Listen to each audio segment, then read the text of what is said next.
on a parlé beaucoup des anciennes. Modernes. Parlons un peu modernes.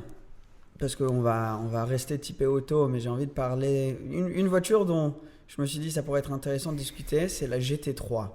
Parce que, ça m'intéresse beaucoup. La plus belle. Deux, le marché en ce moment, c'est quand même dingue. C'est impressionnant. Et 3, c'est une voiture, je pense qu'on se met tous d'accord, qu'on kiffe tous. Là, on est sur la même page. C'est très dur de trouver quelqu'un qui n'aime pas une GT3. Absolument. Mais surtout, toi, Aymeric, c'est ta voiture. C'est une GT3 Touring, toi. Ouais, moi, c'est la Touring ma préférée. La Touring. C'est tellement classe. Pourquoi je sais pas. C'est parce que moi, je suis plus simple. Donc, disons que je suis moins... En fait, je suis dans les deux excès. C'est soit, si je prends demain, j'ai les moyens de m'acheter une GT3, exemple RS, pour la future.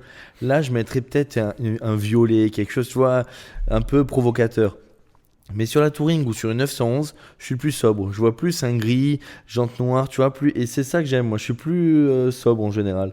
Ouais, j'aime bien ce côté-là. C'est pour ça que je préfère la Touring avec après le bel aileron est très beau, très bien fait. Mais même toi, t'aimes bien une GTS ou une Targa. Ouais, moi ce que j'adore, c'est les GTS. Ou bon après parce que c'est joli.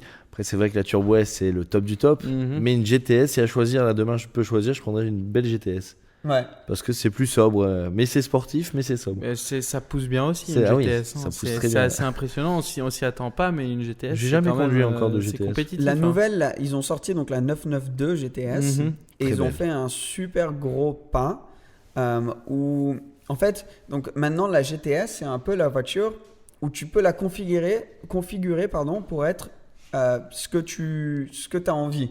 Donc ça peut être une mini GT3.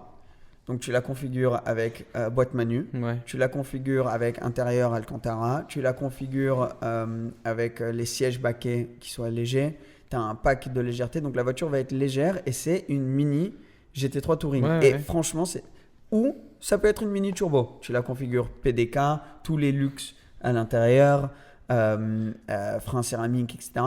Donc, c'est intéressant à quel point c'est vraiment la voiture en fait, où tu peux la configurer à ton aise, à tes goûts. Ouais, c'est ça. Mais je me et demande ça reste si très classe. L'Alcantara et tout, c'est pas de série sur la GTS. Parce que quand parce que moi je me suis amusé à me les configurer. Ouais. Et souvent ça sort avant. Et moi c'est ce que j'aime, justement le côté un peu sportif, mais tout en étant sobre. Donc je crois que c'est de série sur la GTS après. Après c'est des options. Peut-être que c'est pas une option c'est chère. de série. Alors que sur une turbo, le volant, l'Alcantara, tout ça, tu payes. Ouais, là tu douilles un peu en plus. Ouais. Mais par contre, le truc qui est dingue, c'est que c'est 992, elles tiennent leur valeur là.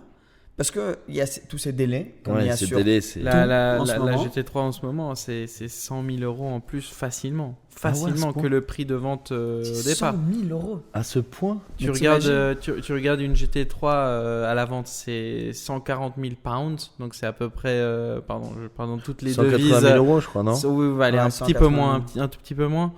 Lui, il a passé du temps sur le configurateur. Non, en général, c'est 173, je crois. Voilà, c'est un tout petit peu moins de 180. Et aujourd'hui, à la revente, t'en trouves sur le marché à 280 000 facilement. Facilement.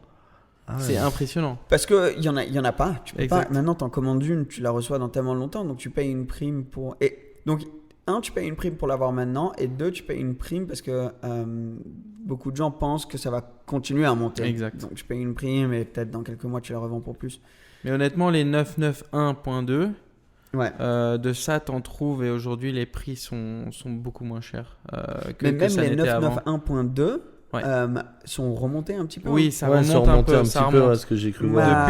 Depuis que la nouvelle est sortie et que t'as tellement t'en as tellement pas et t'as tellement de délais, tout le monde qui en voulait une, ils se disent c'est bon, je prends l'ancienne, c'est tout aussi bien presque. T'as envie d'une GT3 pour aller faire du circuit, t'as envie d'une GT3 RS, tu vas prendre l'ancienne parce que tu vas pas aller attendre ou payer 100 000 de plus pour avoir la nouvelle. C'est ça.